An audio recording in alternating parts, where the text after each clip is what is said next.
It started as a wrinkle, a clever little twist on an old school quarterback sneak. But what the Eagles turned it into? That was something else entirely. Got a bat? No. Tush push. Right. Fellas. Whoa.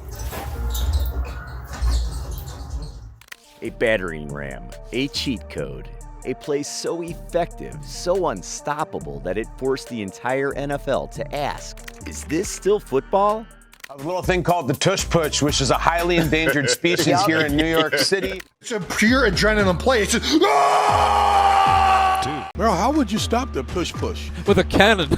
Your side pushes, our side pushes. Who can push hard? sorry, our dogs are hungrier than your dogs. Officially, it was about whether a runner should be aided or pushed by his teammates. But underneath that legal phrasing was a question that cut deeper. Should innovation be punished just because it's too effective? Loved in Philadelphia, loathed in Dallas, mimicked in Miami, and feared everywhere else, the tush push didn't just challenge defenses.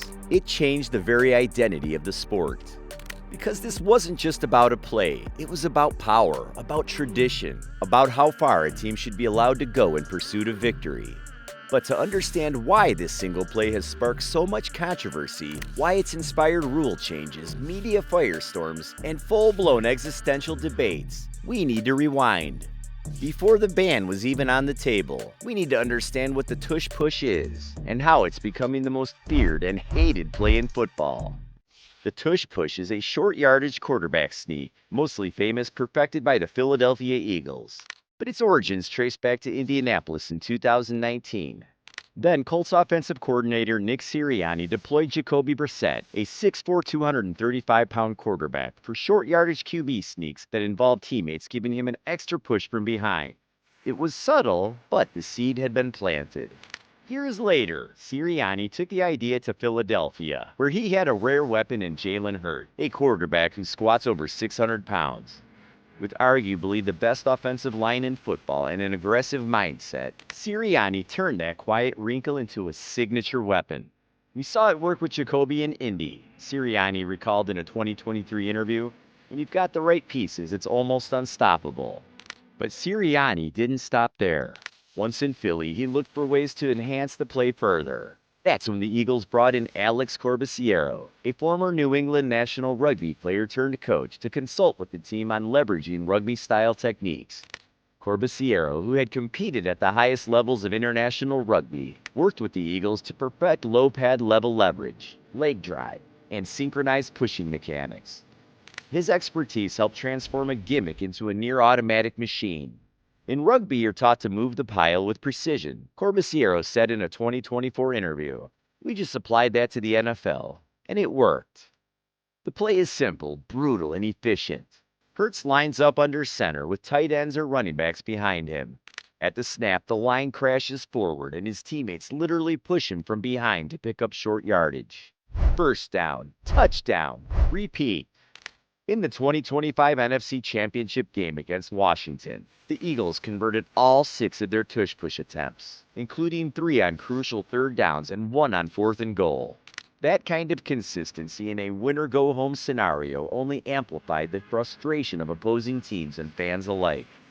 And it wasn't just Philly doing it. By 2024, the Dolphins, Packers, Giants, and the Bears were all experimenting with variations. But no one executed it like the Eagles, who converted it at an astonishing clip of nearly 90%. As the tush push gained notoriety, the debate around it quickly moved beyond just whether it was fair. It cut straight at the heart of NFL's identity. What kind of game did the league want to be? Was football destined to evolve into a finely tuned chess match of strategy and innovation, where plays might start to resemble rugby scrums? Or did the league want to hold on to its roots, a brutal, raw sport defined by individual athleticism, relentless effort, and time-honored play calling that showcased toughness in the trenches? The critics had sharp concerns. One of the loudest was injury risk. Defensive players found themselves in dangerous, low-leverage positions, bracing against a crushing human battering ram. The collisions felt less like football and more like a car crash, happening week after week. Cowboys linebacker Micah Parsons didn't mince words. You can't stop it without throwing your body into a human wall. That's not sustainable football. Beyond the physical toll, there was a growing frustration among officials. In the chaos of a tush-push pile, spotting the football became a maddening guessing game. Referees were forced to make split-second calls in a mass of bodies, leaving accuracy and fairness in doubt. Then there was the issue of competitive balance. Not every team had the luxury of a quarterback like Jalen Hurts, or an offensive line capable of pushing with such power and precision. Critics argued that the tush-push wasn't just a play, it was a division, creating a league split into haves and have-nots. And it wasn't just about talent, it was about biomechanics. Behind closed doors, some managers muttered about it like it was a cheat code, a loophole that upended the spirit of the game. One owner reportedly described it bluntly as rugby disguised as football. The question lingered. Was this innovation, or was this something that the NFL needed to stop before it changed the game forever? While the owners debated in meeting rooms and the media stirred the pot, defenders of the tush-push made their case in ways that felt more like a courtroom drama than a football forum. To begin with, they argued it was legal, plain and simple. The rule allowing offensive players to push the ball carrier has been on the books since 2006. The Eagles weren't breaking rules, they were mastering them. To ban the tush-push now, critics argued, would be penalizing innovation. It would be punishing a team for simply playing smarter. And then there was the illusion of inevitability. Yes, the Eagles converted it at 90%, but that wasn't perfection. There were stops. There were failures. In a 2024 game against the 49ers, the Eagles were stuffed twice at the goal line using the tush-push. It's not automatic. It just looks that way when it's executed flawlessly. Supporters also pushed back against the idea that the play was crude or simplistic. In fact, they argued it was a work of choreography. The synchronized motion, the precise leverage, the use of shifts and timing. This wasn't just brute force. It was football stripped to its essence. Execution, strategy, and trust. ESPN's Mina Kimes noted, "This isn't just brute force. The Eagles use timing, motion, and execution. You're not banning power, you're banning strategy." Chiefs coach Andy Reid echoed that sentiment. It's part of the game. If you don't like it, stop it. In Philly, the play was a badge of honor. In Dallas and Green Bay, it was a target on their back. But to many, that only proved the point. The tush-push wasn't ruining the game, it was challenging it to evolve. After months of debate and growing controversy, the tush-push finally stood before the league's highest authorities. The NFL owners gathered in Eagan, Minnesota on May 21, 2025. The room was thick with tension. Coffee cups clinked nervously. Murmurs rippled around polished conference tables. And everyone knew what was at stake, the very future of this controversial play. Back in March at the annual meeting in Palm Beach, the Green Bay Packers had dropped a bombshell proposal. Ban the tush-push. The idea sent shockwaves around the league, igniting fierce debates among owners and executives alike. Some saw it as necessary to protect the players and preserve the integrity of football. Others called it overreach, an attempt to quash innovation. Between March and May, the Packers revisited their stance, listening to feedback and recalibrating their proposal. The new pitch was more measured, no longer a total ban, but a penalty for pushing the ball carrier forward. If a team aided the runner with a push, it would cost the offending team 10 yards. A compromise, or just a softer blow to a play many had come to despise. When the votes were finally called, the atmosphere cracked with anticipation. 24 votes were required to pass the motion. As the ballots were counted, it became clear that the league was leaning towards the ban, but not enough votes to actually ban it. 22 votes in favor, 10 votes against. The proposal failed by a hair. Owners from Philadelphia, led vocally by Jeffrey Lurie, felt vindicated. This wasn't about safety or fairness. Lurie later said frustration barely masked. It was about jealousy. It's the old guard resisting change. Meanwhile, supporters of the ban, voices from Green Bay, Dallas, and Seattle, left the room simmering with disappointment. The vote wasn't a decision about a single play. It was a cultural clash. Old school purists versus the new wave of strategy and athleticism. Backstage, conversations buzzed with what the vote meant for the future. Some owners predicted the battle wasn't over, that the tush-push would return to the agenda next year or be targeted in other ways. The NFL had made its choice, for now. But echoes of that vote would reverberate far beyond the walls of the meeting room, shaping the future of the game in ways no one could fully predict.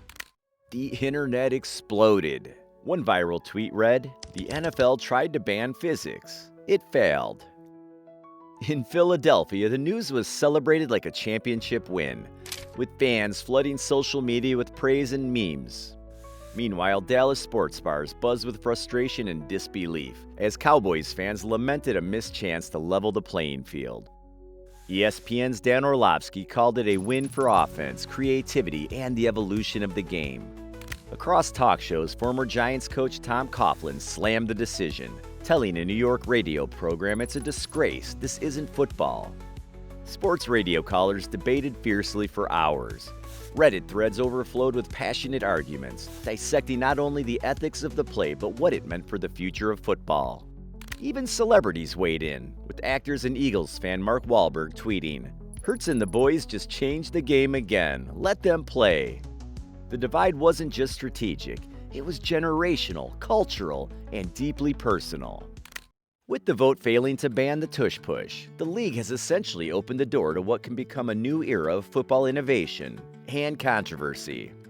The decision didn't just preserve the play, it set the stage for what many expect to be a dramatic shift in how teams approach short yardage situations moving forward. Across NFL locker rooms, coaches and players are now faced with a question: who will be the next to perfect the push? Teams that once dismissed the tush push as a quirky Eagles specialty may be scrambling to develop their own versions, adding layers of strategy and complexity. Off-season meetings and minicamps are likely to feature more experimentation with synchronized pushing techniques, precise timing, and offensive line schemes designed specifically to exploit this advantage. Some teams are already rumored to be exploring ways to integrate rugby-style coaching into their game plans, an idea once considered radical but now increasingly plausible. But this evolution also brings unease. Critics warn that the NFL could devolve into a brutal, grinding war of attrition on 4th and 1, where defenders are forced into punishing collisions that could have long-term consequences for player safety. Defensive coordinators, meanwhile, are bracing for the challenge. Many are expected to innovate counter strategies, from specialized low tackles to novel formations designed to disrupt the coordinated push before it gains momentum. This chess match between offense and defense is poised to escalate in intensity. 49ers DC Steve Wilks joked, "We might need forklifts on the D-line. Either that or pray." Youth programs and college teams may also feel the ripple effect, teaching the fundamentals of the tush push earlier and earlier, embedding it as part of football's evolving identity. The question is no longer if the tush push will remain, but how far it will spread and what it will mean for the sport as a whole. The NFL's ruling keeps the play alive for now, but the battle over the soul of football is far from over. The next few seasons could define the line between innovation and tradition, between strategy and brute force, and the stakes have never been higher. The tush push survives another season, but the debate is far from over. If more injuries occur, or if the play's dominance grows, it may return to the ballot in 2026. Until then, teams will plan for it, defenses will prepare for it, and fans will argue about it. Jalen Hurts again said it best. They tried, but it's still football, and we'll keep playing it our way. How do you feel? Do you think pushing a runner should be legal? Drop a comment below, and if you enjoyed this content, drop us a like and subscribe for more great content like this video. From all of us here at Primetime, thanks for watching. We'll see you in the next video.